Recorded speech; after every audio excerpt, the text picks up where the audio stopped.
ladies and gentlemen. Jai Hind.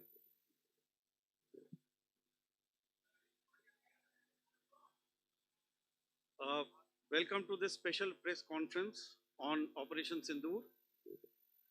We will begin with opening statements by the three senior officers to my right here, who have been directly overseeing operations during Operation Sindoor. We have Lieutenant General Rajiv Ghai, Director General Military Operations, who will cover the aspects related to land domain. Air Marshal A.K. Bharti, to his right, Director General Air Operations, will provide insights on the air domain. And to my right is Vice Admiral A.N. Pramod, Director General Naval Operations, who will cover aspects on maritime domain. Following their briefings, we will move on to the question answer session. I now request the DGMO to commence the opening brief. Thank you, Sandeep. A very good evening to all of you, ladies and gentlemen. Thank you, Rajiv. A very good evening, ladies and gentlemen. It indeed is a difficult time that we have to come here like this and brief you. We could have done without this, but we had no choice. As the DGMO has detailed, the event was precipitated by the dastardly act at Pahalgaon. The sequence of events have already been detailed. We carefully selected the targets, and out of the 9 selected targets, the target systems that were given to the Indian Air Force were the notorious training camps at Bhavalpur and Muridke, these being further from the international boundary. Through critical target system analysis, we analyzed what was to be done to annihilate these targets and plan to engage these targets with precision air-to-surface guided munitions so as to avoid collateral damage. The modalities of planning process I will not go through at this instant.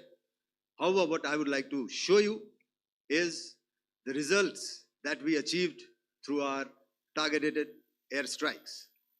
Could I have the second slide, please?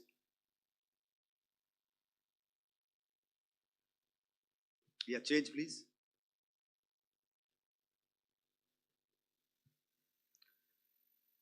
Okay. This is what the terror infra at Muridke looks like. If you see, north is as indicated, and to the right is east, where the international boundary lies. Could we have the next slide, please?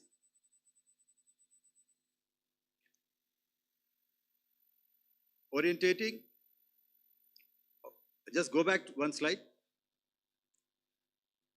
Okay. Please have a look at this red building, the series of buildings out here, and this empty ground. Next. If you relate, the empty ground is here, and you see this is the first weapon that is impacting. This is the impact point number 1 on Muridke training camp with our precision guided weapon on early morning 7. Next, please. Keep your eyes glued for the second weapon coming in and the second impact on the selected target point. Next slide, please.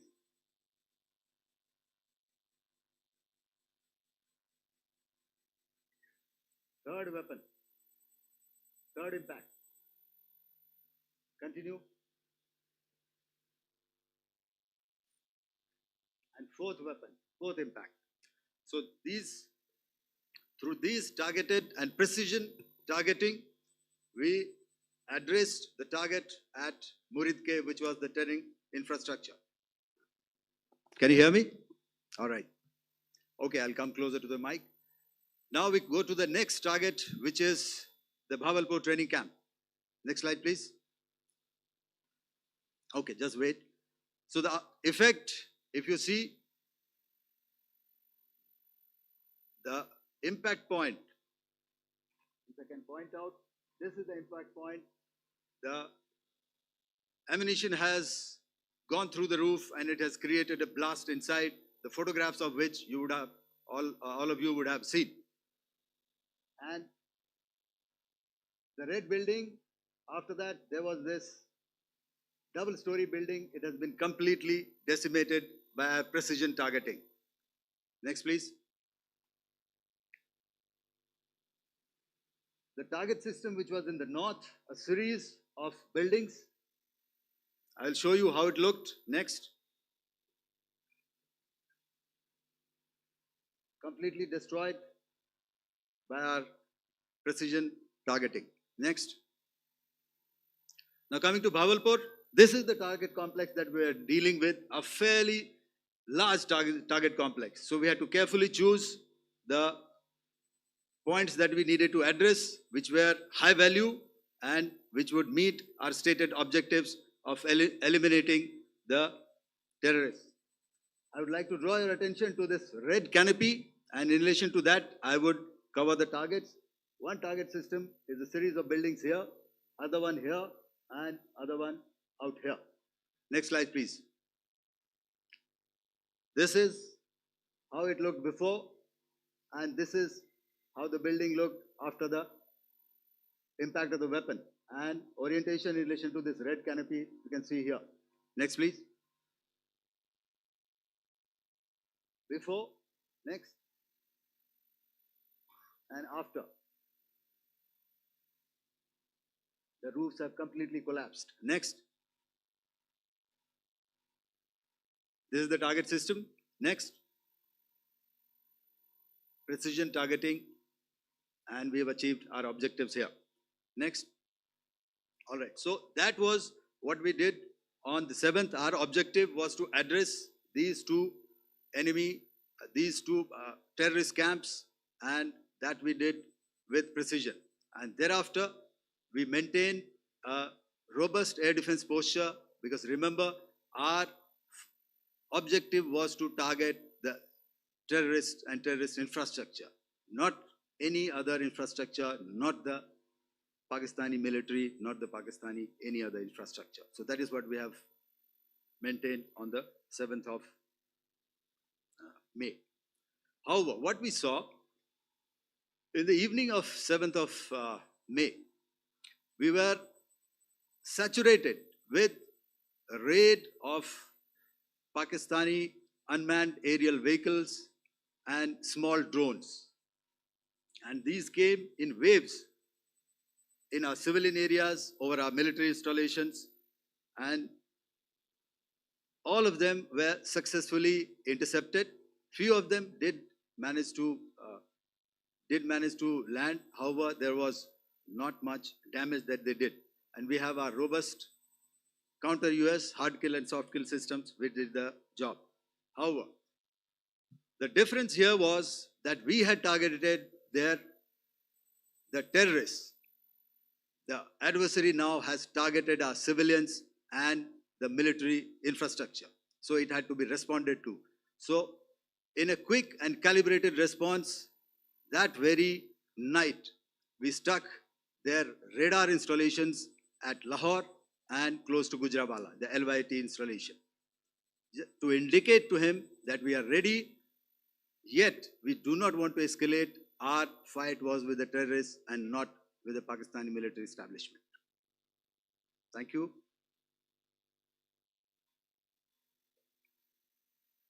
Thank you, Air Marshal Bharti.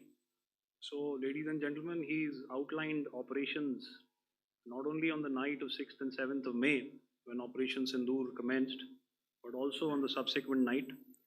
Being well aware and familiar with the congenital and impulsive nature of our adversary.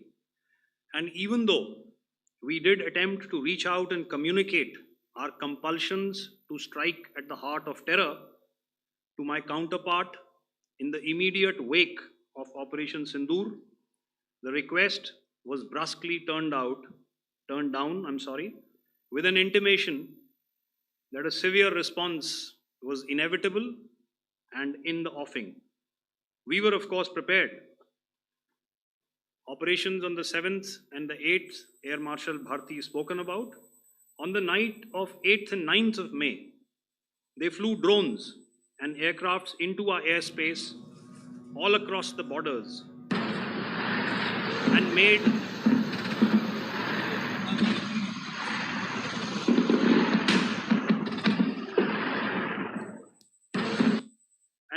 largely unsuccessful attempts to target numerous military infrastructure. Violations on the line of control by Pakistan also commenced yet again and precipitated into fierce arty engagements. The air operations on the night of 8th and 9th of May, I'll yet again request the DG Air Operations to cover.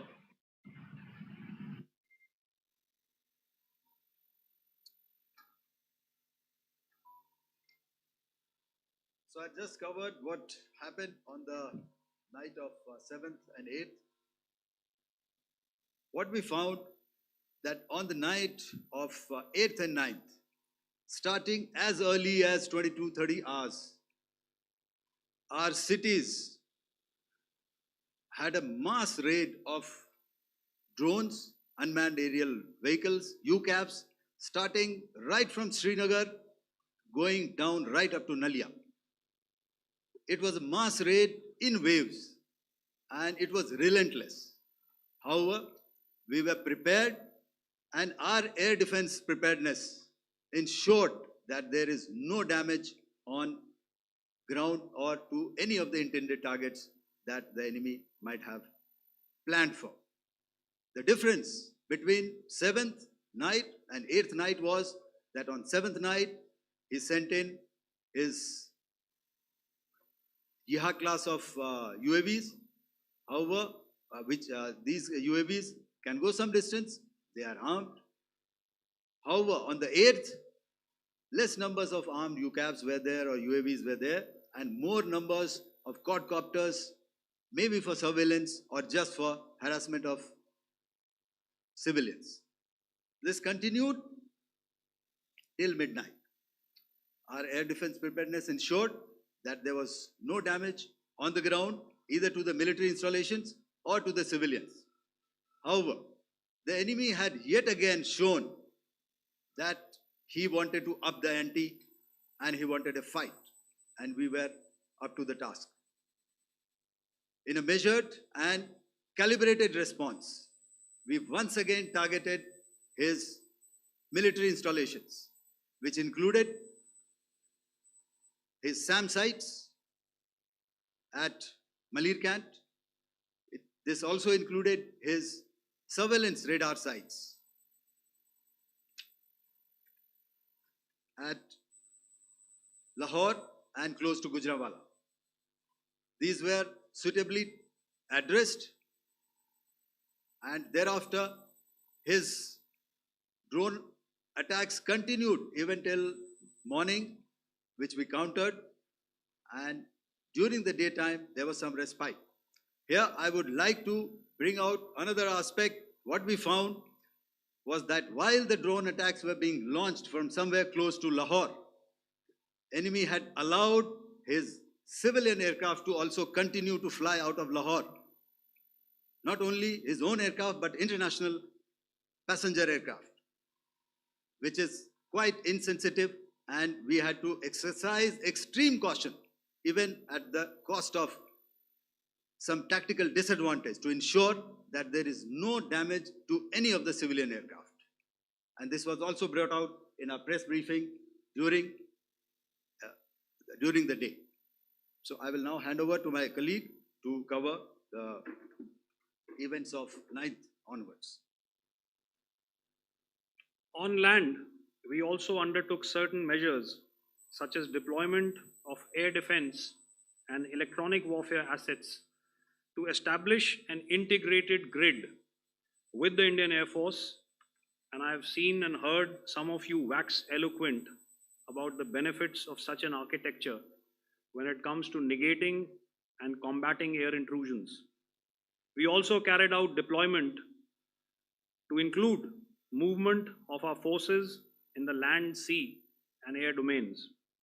The night of the 9th and the 10th of May saw similar intrusions by drones and aircrafts.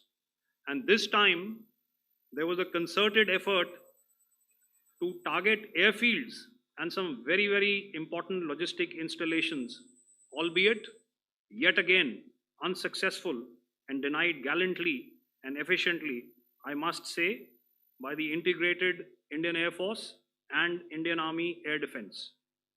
We further strengthened our deployment and also initiated some pressure points to send a very clear and unambiguous message to the other side to desist from any misadventures on land. Some of the airfields and dumps saw repeated attacks in waves from the air. All were thwarted. The Pakistan Army has reported to have lost approximately 35 to 40 personnel in artillery and small arms firing on the line of control between the 7th and the 10th of May. What the other side had probably also not reckoned with was the speedy and precise turnaround and hit back by the Indian Air Force. And I will yet again ask Air Marshal Bharti to speak about these significant and game-changing strikes. I will thereafter request Vice Admiral Pramod, my colleague and Director General of Naval Operations, to tell us about some very telling naval maneuvers in the Arabian Sea that exerted pressure on the night of 9th and 10th of May. Over to you, sir. Commencing about 2000 hours, that is 8 p.m. local time, on 8th of May, several Pakistani unmanned aerial systems, drones, combat vehicles attacked multiple IF bases. These included Jammu, Udhampur, Pathankot, Amritsar, Bhatinda, Nal, Dalhousie, Thois, Jaisalmer, Uttarlai, Falodi, Nalia. These were almost simultaneous and they came in waves. All our AD guns and other systems were waiting for them. All these waves were neutralized by our trained crew using the air defense systems that they have. And also, some of them were utilized using our legacy systems like Pechoras and IF Summer, which we have recently acquired. And some were neutralized by the Garud snipers. There was no damage on ground from these incursions and these mass raids, if I could call them, from the Pakistani side. However, following these relentless attacks on our air bases, on our forward positions, and on our civilian targets, this was time to convey some message to our adversaries. And therefore, a decision was taken to strike where it would hurt. And towards that in a swift, coordinated, calibrated,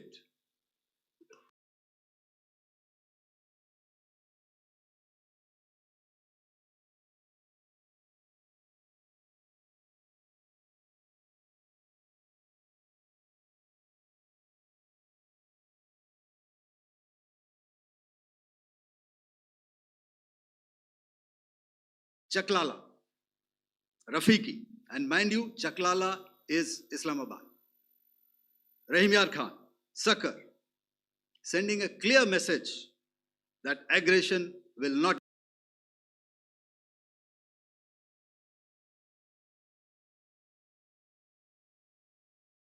Jacobabad. We also struck the C2 centers at Murid,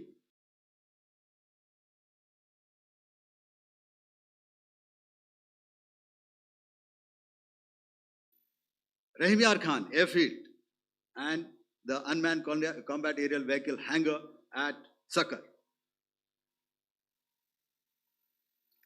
I would like to reiterate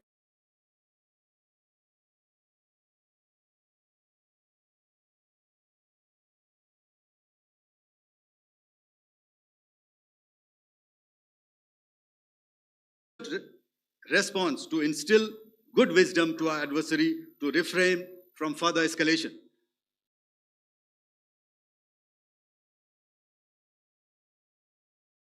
Only at military installations, avoiding civilian and collateral damage. I would now like to show you some of the effects that have been achieved as a result of our air operation.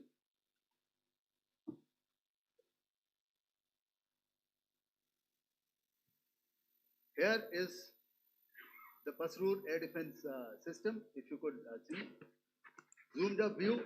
This is the radar mounted on a high tower. And after the strike,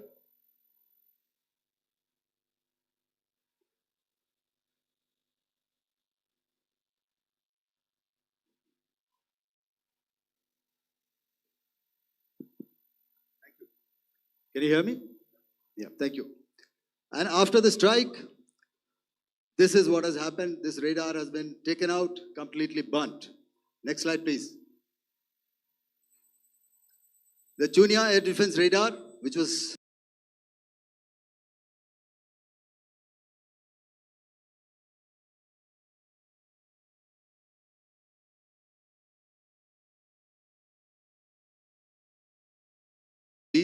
is the after effect after we have stuck.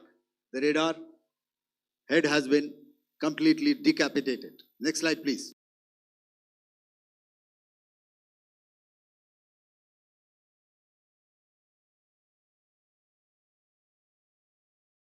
Before, blown up image, and after, really blown up.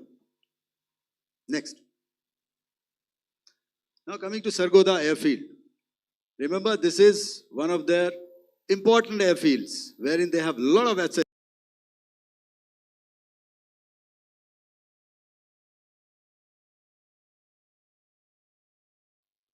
And we have stuck this airfield. It is not, if you zoom in here, then one impact point here on the runway, and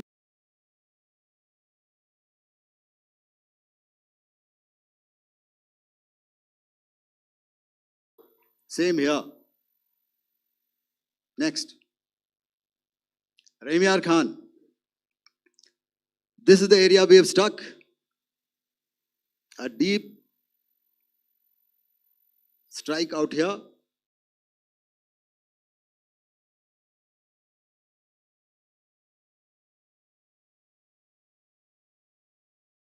Here, and this complex after strike neutralized. Next. Chaklala airfield, Noor Khan, once again a major air base, a lot of their logistic assets out here. This was the chosen complex that we intended to strike and convey a message. Next slide, please. This is how it looked before, and this is how it looked after.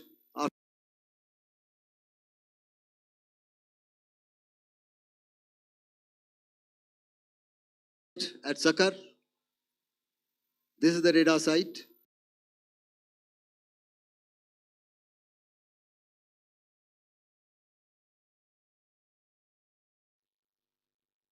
Aircraft shelter. This is how it looked before the strike, and this is how it looked after the strike. The roof of the buildings completely caved in and burnt. Next. Bolari airfield.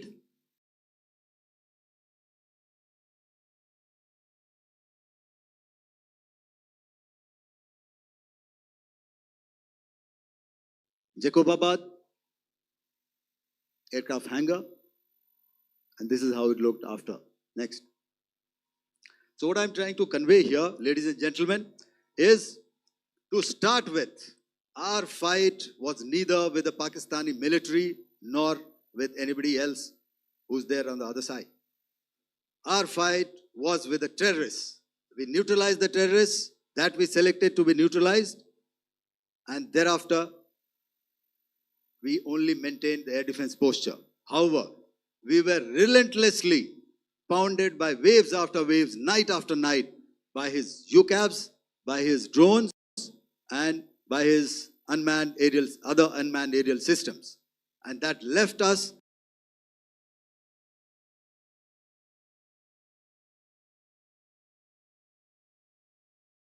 proportionate. Thank you.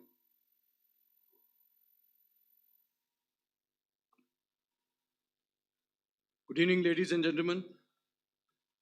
In the aftermath of the cowardly attacks on innocent tourists at Pahalgam in Jammu and Kashmir by Pakistani-sponsored terrorists on 22nd April, the Indian Navy's Carrier Battle Group, surface forces, submarines, and aviation assets were immediately deployed at sea with full combat readiness in concert with the Joint Operation Plan of the Indian Defence Forces.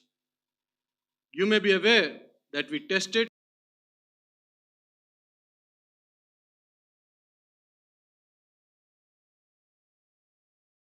6 hours of the terrorist attack. The aim was to revalidate our crew, armament, equipment, and platform readiness to deliver various ordnance on selected targets precisely. Thereafter, our forces remained forward deployed in the Northern Arabian Sea in a dissuasive and deterrent posture with and on land, including Karachi at time of our choosing. The forward deployment of the Indian Navy compelled Pakistani naval and air units to be in a defensive posture.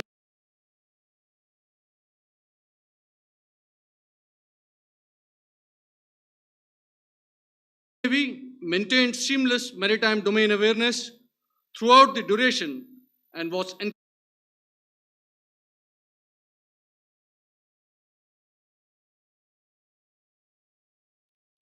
effect, we had and continue to have good battle space transparency using our maritime domain awareness grid.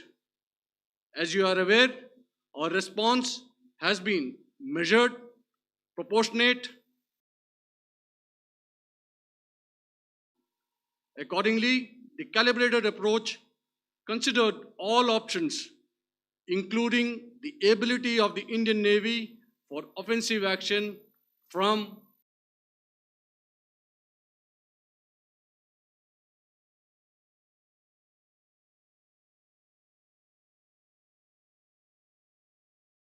coordination with the Army and Air Force, the highlight being teams from the 3 services working closely in an integrated manner.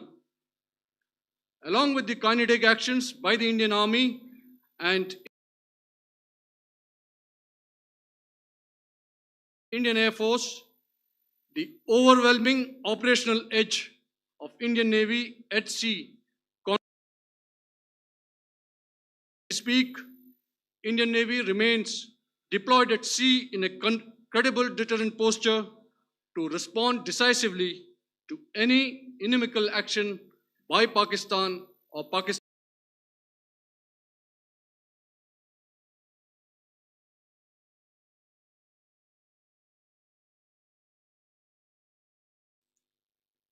Ladies and gentlemen, on the 10th of May, in the morning, even as we were getting into a huddle to wargame the events of the previous night, a routine exercise, I received a message on hotline from my counterpart in Pakistan seeking my willingness to communicate. Since our initial aim was to strike at terror camps, and all our actions in the subsequent days were in response to the intrusions and violations by the Pakistan Air Force and its army, it was decided that I would indeed speak with my counterpart. You are already aware, I've seen it being covered on national television, that my communication with the Pak DGMO was conducted at 15:35 hours yesterday and resulted in cessation of cross-border firing and air intrusions by either side with effect from 1700 hours 10th of May, after he proposed that we cease hostilities.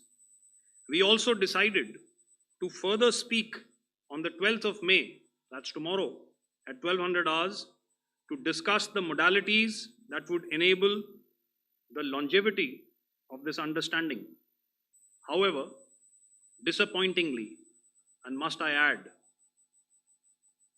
expectedly, it took only a couple of hours for the Pakistan Army to violate these arrangements by cross-border and across the line of control firing, followed by drone intrusions across the expanse of the Western Front through last night and in the early hours of the morning today.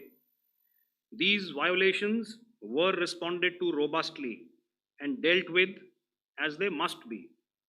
We have earlier today sent another hotline message to my counterpart highlighting these violations of the understanding between the DGMOs on the 10th of May and our firm and clear intent to respond to these fiercely and punitively, if repeated tonight, subsequently, or later. In this regard, I must inform all of you that the Chief of Army Staff has earlier today conducted a security review and has granted full authority to our Army commanders for counter-actions in the kinetic domain in case of any violation by Pakistan. In the end, I pay my solemn homage to my 5 fallen colleagues and brothers from the armed forces and civilians who have tragically lost their lives in Operation Sindoor. Our hearts go out to the bereaved families, and we express our solidarity to them in this lifetime and beyond, at this grave juncture in their lives. Their sacrifices shall always be remembered and spoken of in glowing terms by a grateful nation.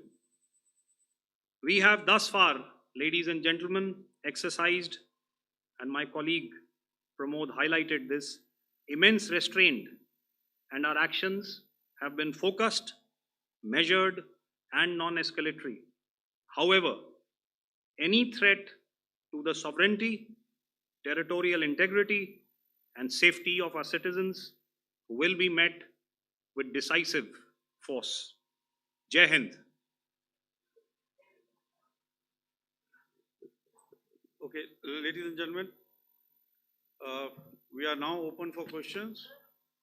All right, now since I would not know all of you, I would expect you to please raise the placard or your hand, and once I indicate, I expect you to please give out your name and the media group that you belong to. Keep your questions short so that we can take as many questions as possible. Also, ladies and gentlemen, kindly bear in mind that confidential aspects may not be answered by the 3 DGMOs. Right. I've got a lot of hands there. Let me start from the left. Left foot always in front when we start marching. So here we have to the left, okay. Yeah, 238.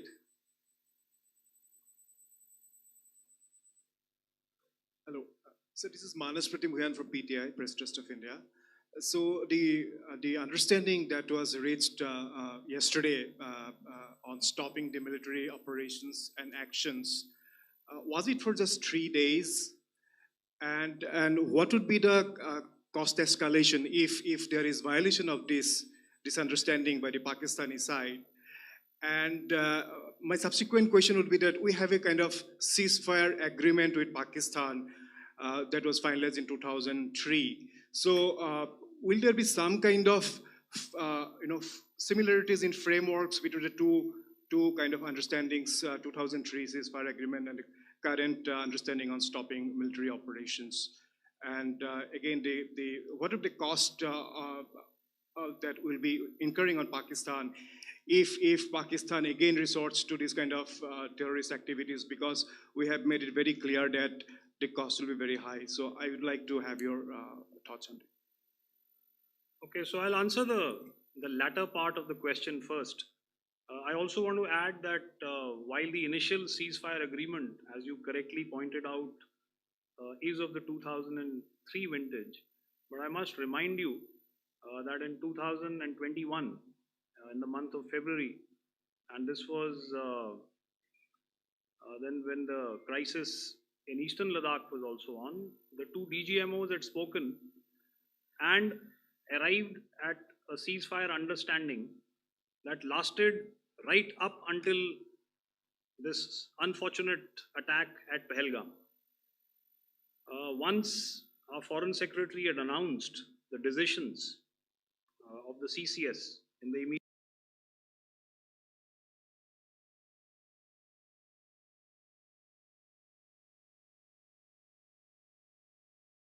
since then, there have been certain violations of this ceasefire understanding.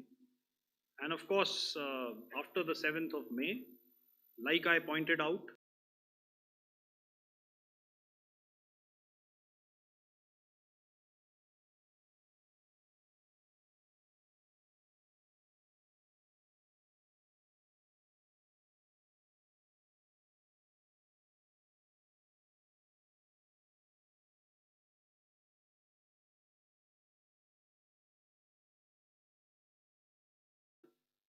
and hostile activities immediately, let that order and direction settle down for about 36 hours, and thereafter discuss modalities, like I said, to ensure its longevity. That is tomorrow on the 12th of May. But unfortunately, we had a violation starting at approximately 1900 hours last night, and we've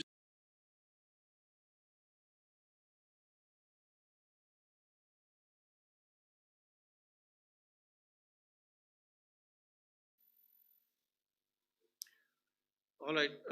the cost escalation, I'll leave it to your best imagination. I've already said that the response will be fierce and punitive. Now, the right foot forward.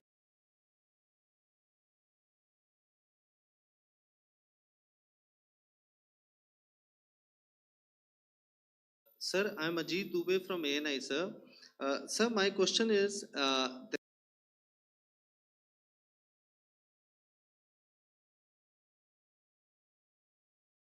that was around 35 to 40 kills secured by the Indian Army. Sir, can you tell us what would be the total loss of life to the Pakistan Army in both Army and Air Force attacks, sir? And how good was the performance of the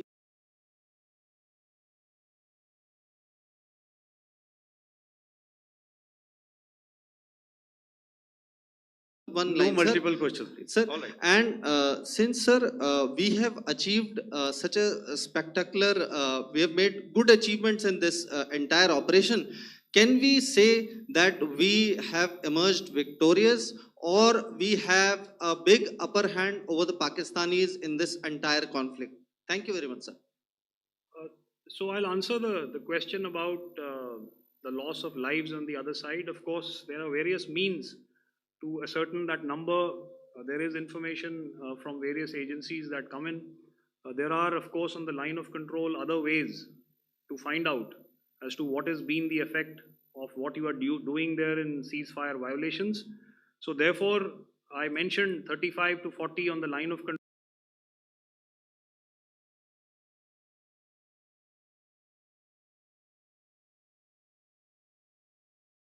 on Indian Army or the Indian Armed Forces infrastructure. Let me put it that way. So that's why I did not cover casualties of the Pakistan Army, at least in the initial phases of battle, because those were not our targets. Our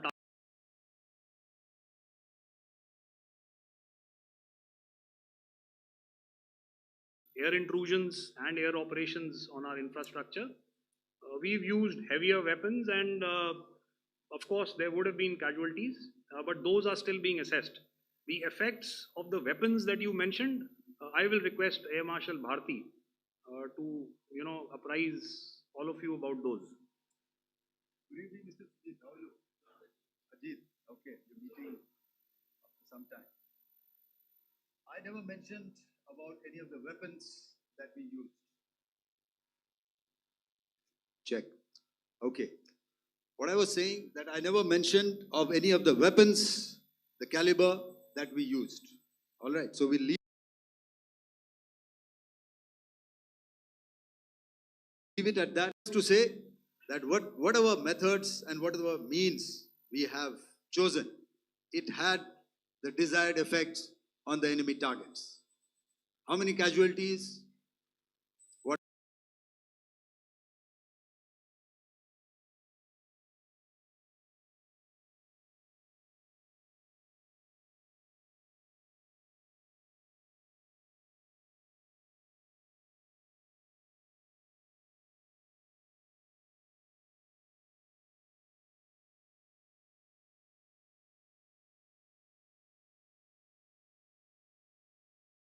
PI at midnight once we'd done what we had to in Operation Sindoor. And that's credit to my friend here on the left. Justice has been served, Ajit. That is all that I will say. Ajit, I'll request you to, refrain putting words into his mouth.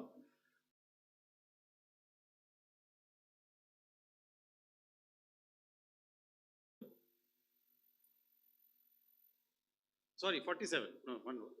47. Did I see it here or?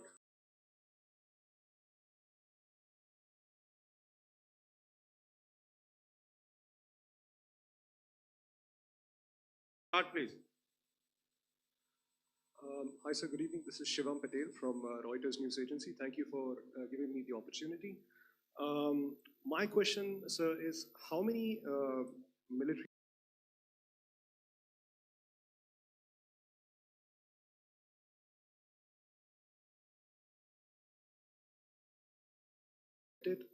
and how many troop casualties have been there in total on both sides, if you give details? Thank you. I'm sorry, where are you? I haven't spotted his. His to the Yeah. right. Can you just repeat that?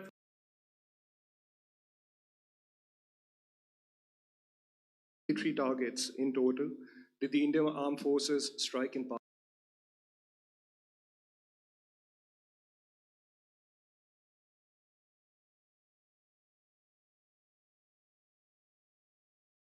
Speaking of the targets that I mentioned in the wake of the attack at Pahalgam, right?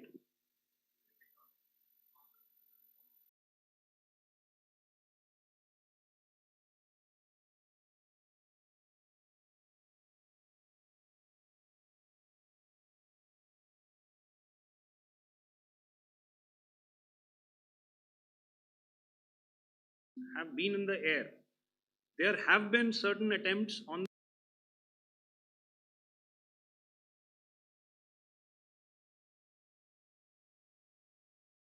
activities that we are all very well familiar with.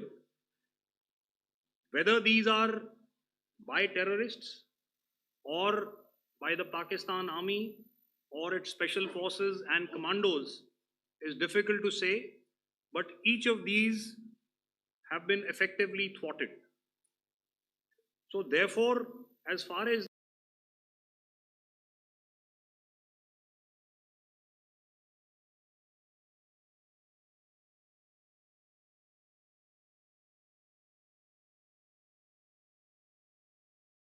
those images were very clear and very, very graphic in telling us as to what we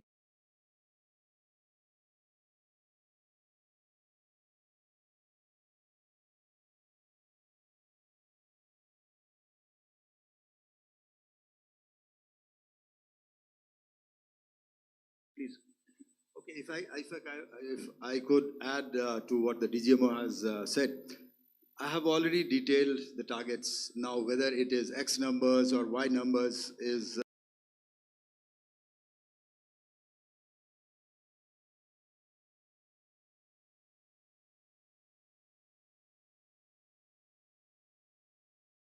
count. As far as we are concerned, from the air defense side, if they had a choice, they would have definitely come in. They're fighters, there are more numbers of UCAVs. It is not that they did not intend to come in. It is only that our robust AD posture prevented them from coming in. So that must be known, and that must be realized by all the audience here. Yeah, I'll come to the left now, 24.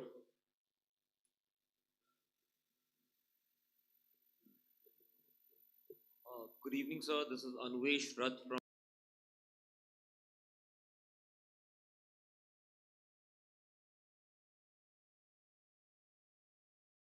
Army. You showed a list where there was 21 places in that list. You have stuck 9. Are more operations going to be held? Is Operation Sindoor still on? And the second question, thank you, sir. Thank you so much. And also, I want to congratulate all 3 of you for a fantastic operation that you guys have done. Thank you so much. Thank you so much for that one question. Yeah.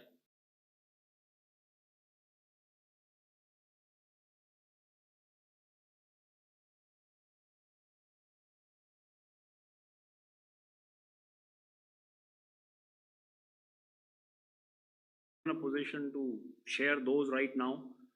But I think I'll take a cue from Pramod. You know, he said towards the end that the Indian Navy is still in a posture that is deterrent. And I have already made it very clear towards the end of what I said that it's only a couple of hours ago that the Chief of Army Staff has carried out a security review and he's authorized our army commanders to deal with violations of any kind from across the borders in a manner that they deem fit. So again, to reiterate, the response will be fierce and it will be.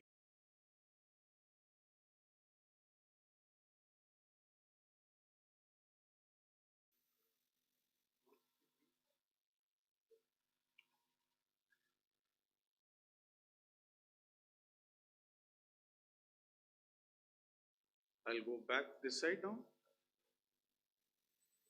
Yeah, 255. She said middle वाले क्या करेंगे?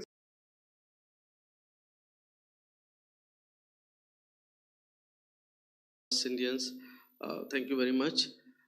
Sir, since the enemy has been talking about taking down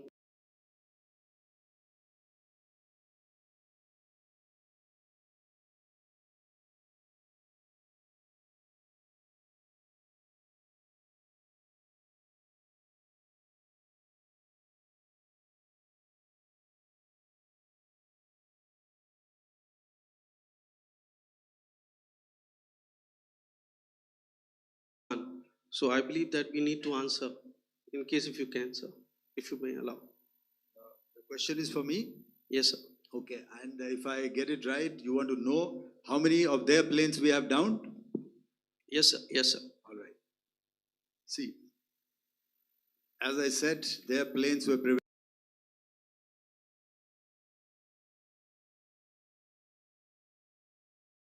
definitely, we have downed a few planes. Numbers, we would not like to hazard a guess out here. Okay, I have the numbers, okay, and we are getting into the technical details of it to establish it. So I would not like to put a figure at this time, but definitely there are losses from their side which we have inflicted. Were they, Please don't ask. were they fourth generation plus, sir?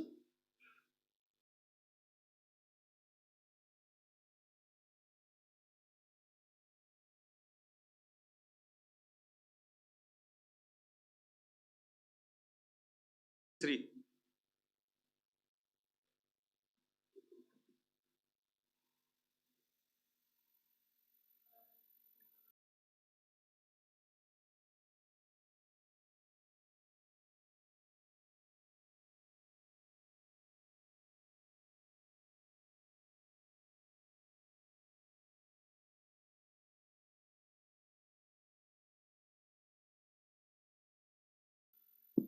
Post ने एक tweet किया कि operation सिंदूर अभी जारी है और सरकार की तरफ से भी कहा गया।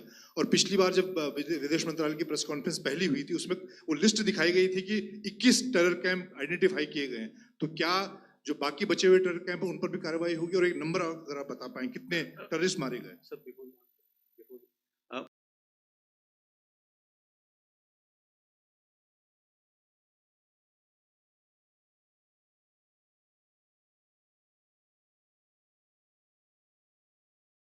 तो जब मैंने स्टेटमेंट दिया तो मैंने शुरू में ही कहा कि जैसे ही ऑपरेशन सिंदूर कॉन्सेप्चुअलाइज हुआ तो हमारा जो पीछे की कार्रवाई होती है स्पेड वर्क और टारगेट्स को आइडेंटिफाई और एनालाइज करने की कार्रवाई शुरू हो गई थी। मैंने जब स्टेटमेंट दिया तो मैंने बताया कि बहुत सारे थे, हमने 21 दिखाए होंगे।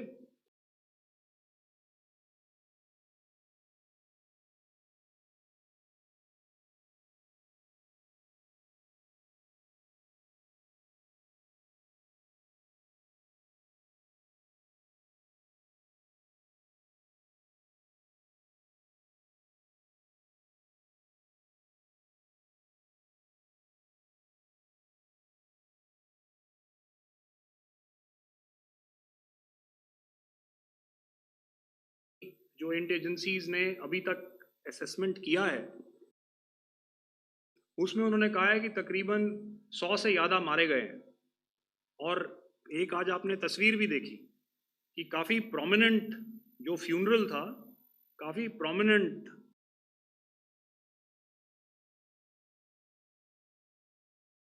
थे, वो तो आपने देखा ही। तो आप लोग सब समझदार हैं और मुझे ये कहने की ज़रूरत नहीं है कि इन लोगों को कहाँ से सपोर्ट मिल रहा है। अगर नहीं मिल रहा होता तो ऑपरेशन सिंदूर नहीं होता, तो उसी की वजह से है ये ऑपरेशन। तो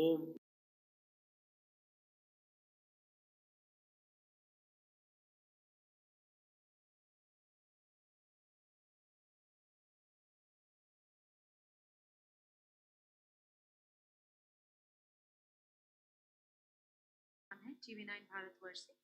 सर, मेरा सवाल ये है कि ऑपरेशन सिंदूर में हमारी जो इंडियन नेवी है उसके बारे में सर थोड़ा सा बताएं कि किस तरह की उसकी भूमिका रही, क्योंकि हमने इस दौरान सर देखा कि बहुत सारी स्पेकुलेशन भी रही और ये बोला गया कि कराची तक हमारी नेवी ने ऑपरेशन किया है। तो सर इस पे थोड़ी सी क्लैरिटी चाहिए। और सर हमने कौन कौन से फाइटर एयरक्राफ्ट डाउन किए हैं, अगर उसका भी थोड़ा सा क्लैरिटी मिल जाए तो।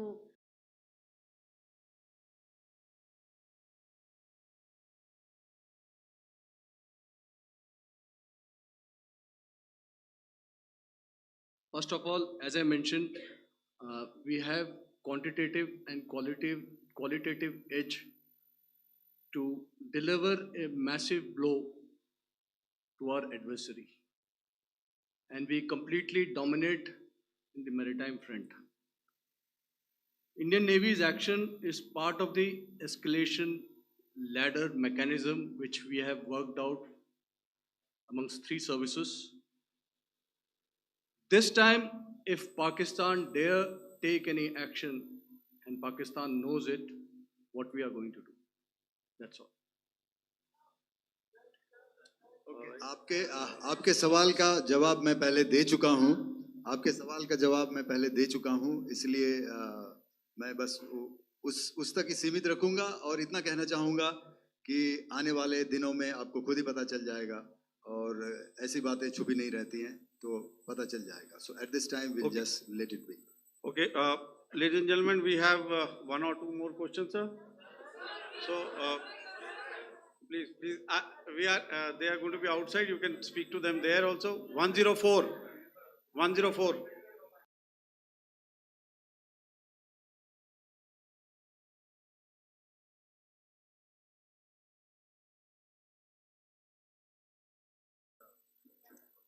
Yeah, ask. Sir, Dinakar with the Hindu newspaper.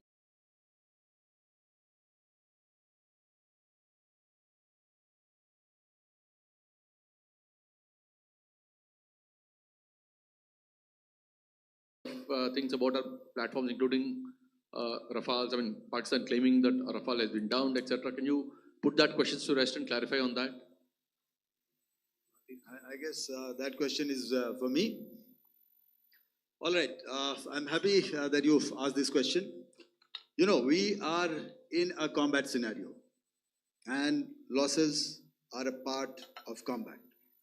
The question that you must ask us, okay, and indeed that we must ask ourselves, you inclusive, is have we achieved our objectives? Have we achieved our objective of decimating that terrorist camp? And the answer is a thumping yes. And the results are for the whole world to see. As for the details, what could have been, how many numbers, which platform did we lose? You know, at this time, I would not like to comment on that because we are still in a combat situation. And if I comment on anything, it will only be advantage adversary. So we don't want to give him any advantage at this stage.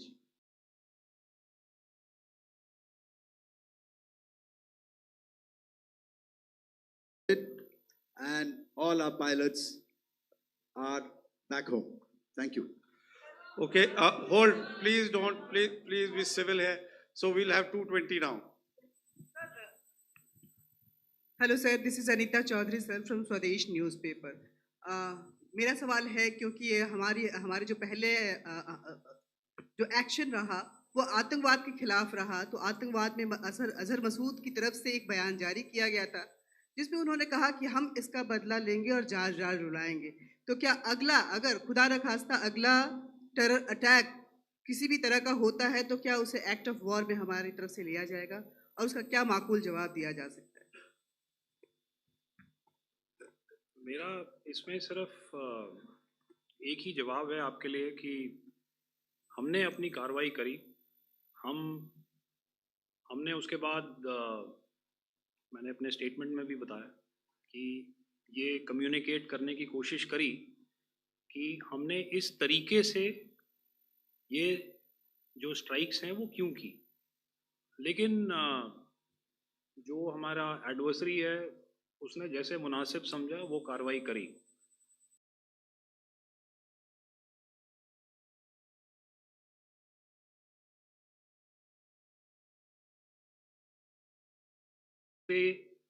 देश की air forces हवा में नहीं उड़ती हैं और एक दूसरे के ऊपर स्ट्राइक्स नहीं करती हैं।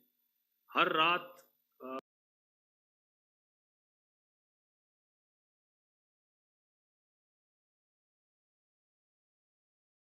पूछा था शुरू में, एक सीज फायर अंडरस्टैंडिंग था, वो भी जा चुका है। उस सीज फायर अंडरस्टैंडिंग के जाते जो फायरिंग हो रही है लाइन ऑफ कंट्रोल में, उसमें घुसपैठ की कोशिश हो रही है।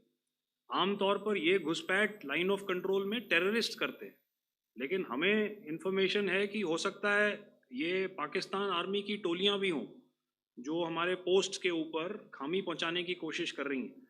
तो ये सारी एक्टिविटीज़ तो वॉर में शामिल हैं। तो ये कहना मुश्किल है कि आगे क्या होगा, वो स्पेक्यूलेटिव जोन में आ जाता है और मैं स्पेक्यूलेट नहीं करना चाहता। हर एक सिचुएशन अलग होती है और उससे एक तरीके से डील किया जाता है। मैं एक सवाल इसका मैं जवाब देना चाहता हूँ, एक मिनट। सो जो मिलिट्री होता है, our main job is to prevent war and maintain peace and stability. So it is not that our response is a greater.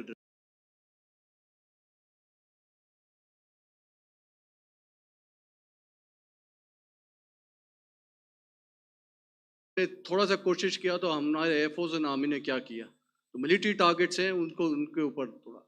So R M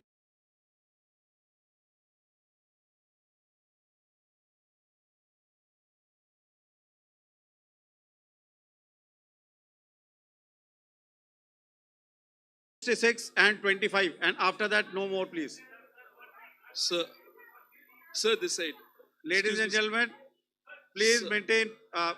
Sir, I'll this request side, you to sir. please be quiet. Jal Ghai? No. This side, sir. We have only two Sir, questions left. 166. Yeah, please start.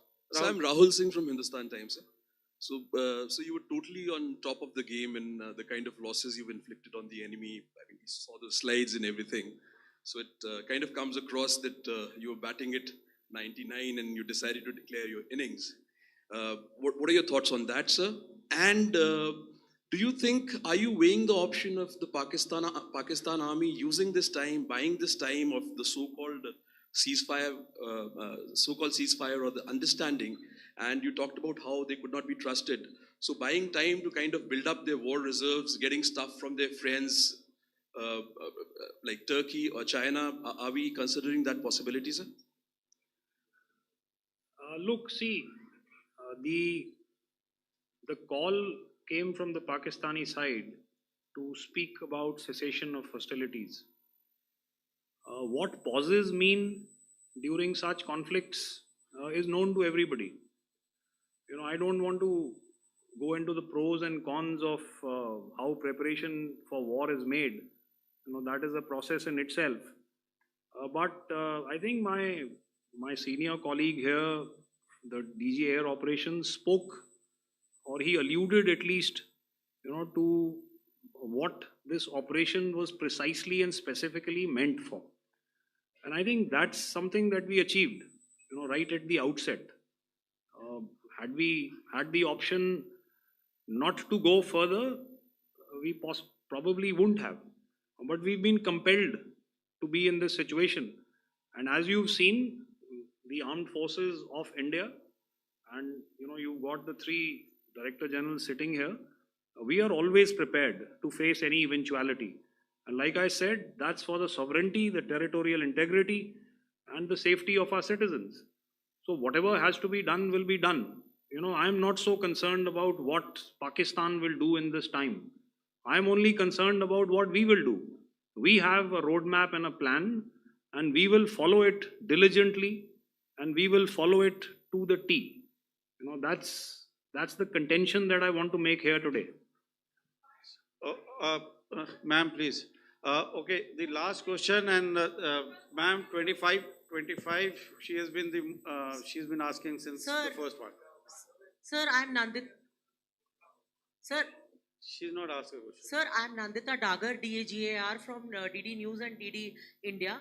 Sir, I wanted to ask you that my question is to General Ghai. Sir, you spoke to your counterpart yesterday and the Pakistani counterpart. Sir, what is the Indian Army's assessment that despite that agreement, that talk that you had, despite that agreement coming into effect at 1700 hours yesterday, why did they violate it? And number two, yesterday at the joint Defense Ministry and Foreign Ministry briefing, Wing Commander Vyomika Singh and Colonel Sophia Qureshi had told us that we have cited the Pakistani troops amassing at the borders and at the LOC. Sir, has that situation changed? Have they withdrawn?